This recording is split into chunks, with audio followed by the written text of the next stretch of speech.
Baik, Assalamualaikum warahmatullahi wabarakatuh. Selamat sore warga Sumatera Selatan dan teman-teman media. Hari ini saya akan menyampaikan perkembangan COVID-19 di Provinsi Sumatera Selatan. Hari Rabu tanggal 1 Juli 2020. Jumlah ODP 8.619. Jumlah ODP selesai pemantauan 6.879 orang. Jumlah PDP keseluruhan 978 orang, selesai pengawasan 660 orang. Kasus konfirmasi positif baru COVID-19 per 1 Juli ada 29 orang. Dengan rincian Kota Palembang 22 orang, Muara Enim 2 orang, Pagar Alam 1 orang, Lubuk Linggau 1 orang, Pali 2 orang, dan Banyuasin 1 orang. Sedangkan kasus sembuh per 1 Juli ada 19 orang. Sehingga jumlah total sembuh ada 1.051 orang. Dan meninggal per 1 Juli 7 orang dari Palembang. Sehingga total kasus positif sampai dengan hari ini ada 2.078 orang. Kasus selesai 1.148 orang. Dan kasus aktif masih ada 930 orang. Terima kasih. Saya juga ingin menyampaikan kepada seluruh masyarakat, semoga juga teman-teman media bisa meneruskan pesan ini kepada masyarakat Sumatera Selatan, bahwasannya dalam menyongsong new normal, tetap protokol kesehatan kita harus disiplin dalam melaksanakannya, begitu. Karena transmisi virus masih di 1,02 hari ini, artinya satu orang masih bisa menularkan ke 1 sampai 2 orang. Kita jangan lengah, walaupun aktivitas sudah banyak dibuka, tetap protokol kesehatan disiplin dilakukan. Untuk semua kalangan, baik itu masyarakat umum, masyarakat yang bekerja, tetap harus menjalankan protokol kesehatan dengan disiplin. Jaga jarak, selalu gunakan masker, hindari kerumunan, makan yang bergizi, yang sehat, tidur teratur, tidak stres. Kita juga jangan cemas dengan kondisi ini, tetapi tetap selalu waspada. Terima kasih.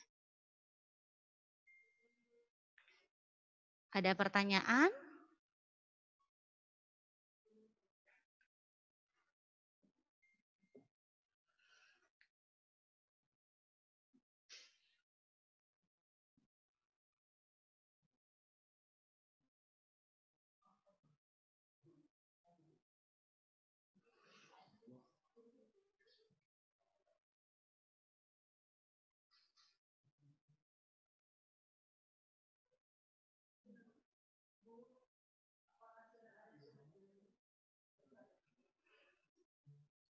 Oke, untuk dari Rahma, apakah sudah ada survei terkait jumlah interaksi per orang pada saat PSBB dan setelah PSBB?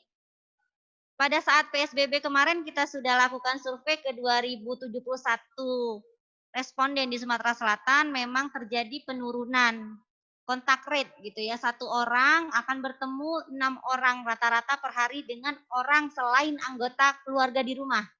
Tapi setelah PSBB ini belum ada lagi, karena setelah PSBB mobilitas penduduk juga sudah semakin meningkat, jadi lumayan sulit kalau kita mengadakan survei.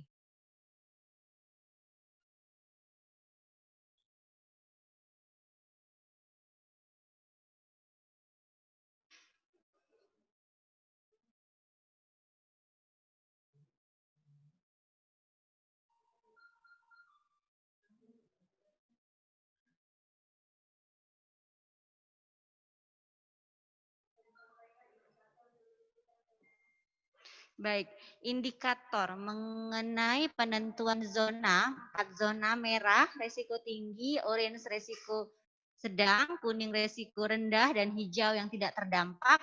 Yang menentukan adalah dari indikator kesehatan masyarakat yang dinilai dari 3 domain, yaitu epidemiologi, sistem surveillance, dan sistem pelayanan kesehatan. Dan yang akan menentukan pewarnaan, bahasa saya begitu, akan selalu dipublish oleh tim gugus tugas pusat. Seperti itu. Prinsipnya Dinas Kesehatan Provinsi dalam mempublish data menyesuaikan peta dengan sumber dari tim gugus tugas pusat.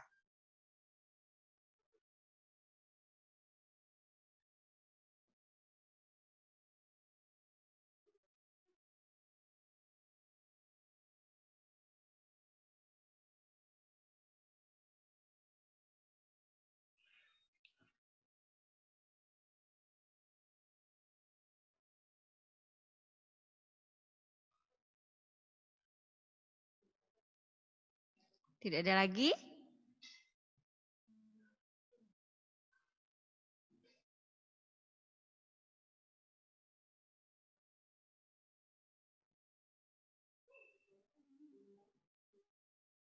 Sudah tidak ada lagi?